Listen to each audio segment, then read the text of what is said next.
welcome to Barry Watson. Barry is the person who runs the office in Glasgow for the fundraisers, but the work doesn't just stay in Glasgow.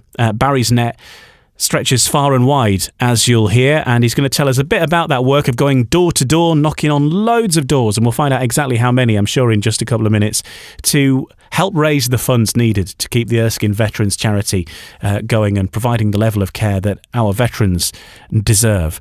So my great pleasure to welcome to Erskine Veterans Radio, Barry Watson. Hiya, Barry. How's it going? Yeah, really well, Ian. Been out in the fine Scottish weather, so can't complain, mate. Good stuff. Right, well, start by telling us a bit about yourself then, and what's your connections with the armed forces, first of all?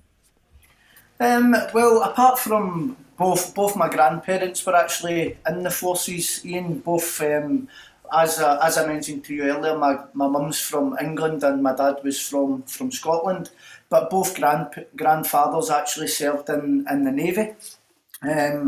My dad's dad, John Watson, actually spent around about 20 years in the Merchant Navy, I believe. During his time in the Navy, he travelled to Australia, Malta, and also the Far East as well. A few years later, after he joined, he actually became a submariner as well. He absolutely loved his time in the forces, and he remained in the forces until actually after the war.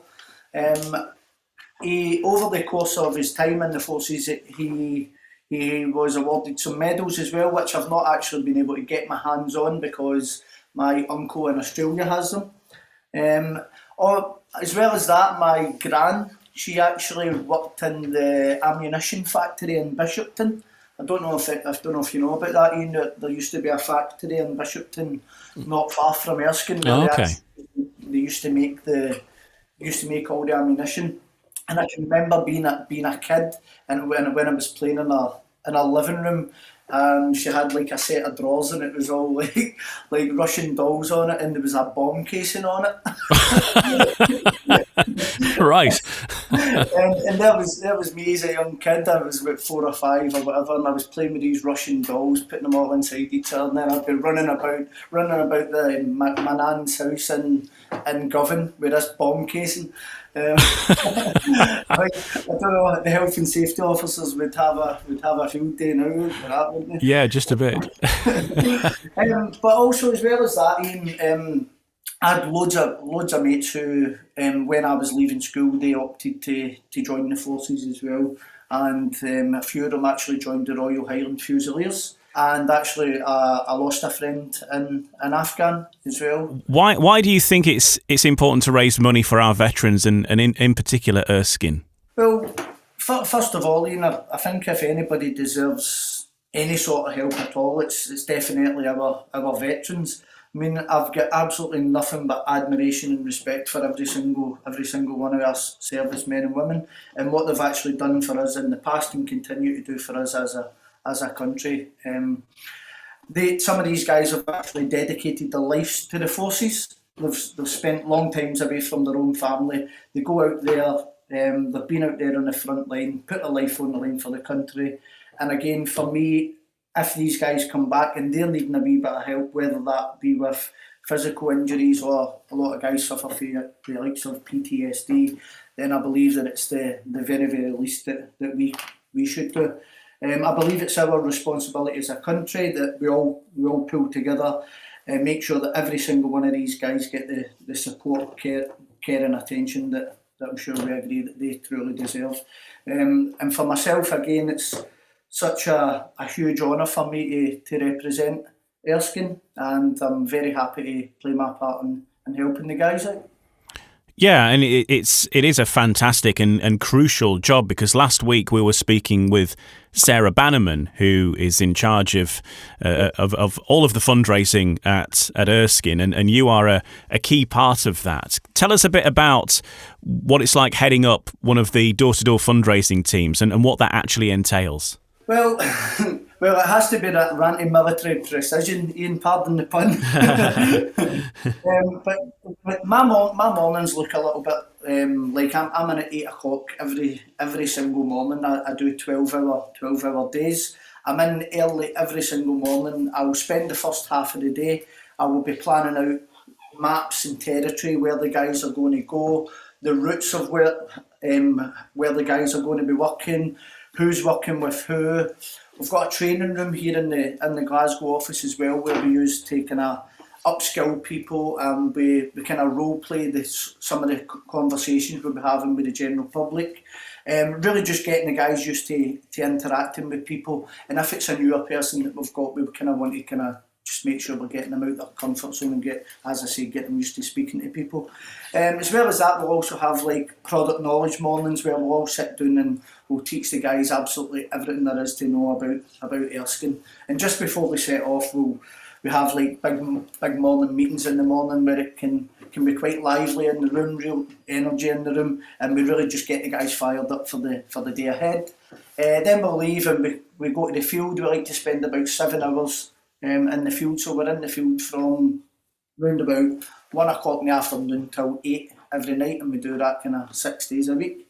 And then after that, we do a debrief at the end of the night. We find out what the guys need to improve on, how their day's been, any challenges they've came across, and all the positive conversations that they've had as well. But it's all positive when we're representing Erskine, of course. A long time out there knocking on doors and stuff like that. So how many doors do you knock on in a day, do you reckon, on average?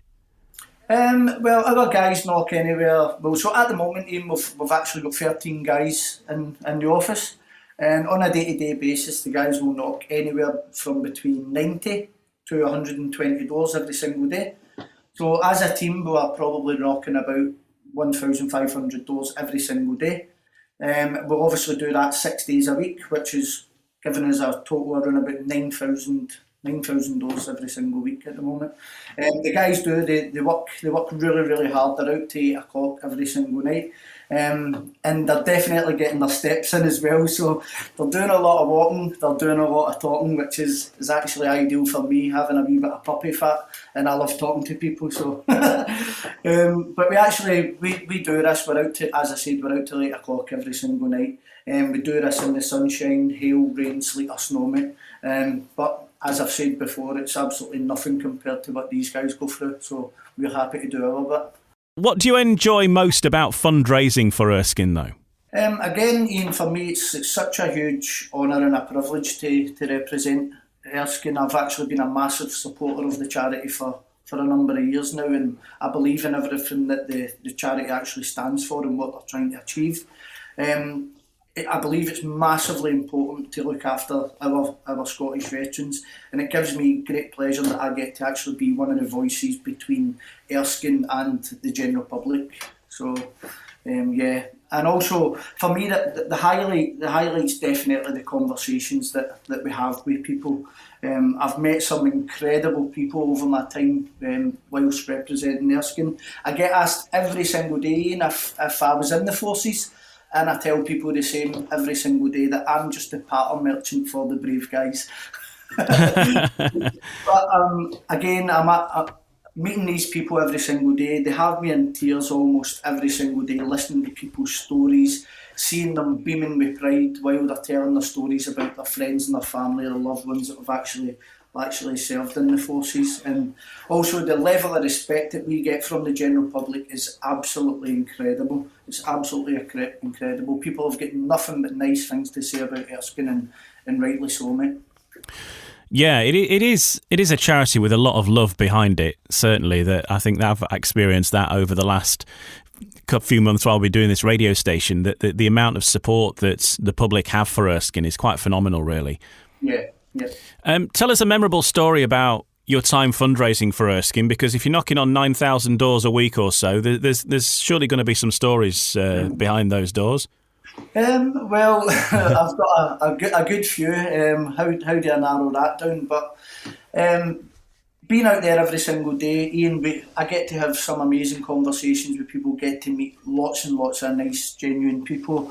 A lot of them are happy to share their medals with us, show us medals from their loved ones that the loved one received while their time in the forces. Just last week there, I spoke to someone in Thurso, and she showed me her granddad's Medal of Honour, which was pretty cool. I also, a couple of weeks ago, I spoke to a woman who when I told her I was here representing Erskine, she said that her mum and dad were the couple in the Erskine D-Day poster, and that picture was actually taken from their wedding day, which was pretty cool. Wow. But before I done the doors for Erskine, I actually done the event sort of side, where it would be like your shopping centres and all that sort of stuff. And a couple of memorable ones from that would definitely be meeting John Gregg, the ex-Rangers chairman.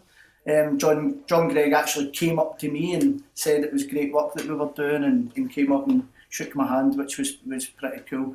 But a really funny one, Ian, I had this girl. She was out working with us on our very, very first day, and we had done a bit of training with her in the morning, kind of briefed her on how to have conversations with members of the public. And we were in a shopping centre, and I was like, right, these next two people, you're going to stop them, and you're going to introduce yourself, and you're going to speak to them about Erskine. So she actually stops this man and woman, and she goes, "Hi there, how you doing? Have you ever heard about Erskine?"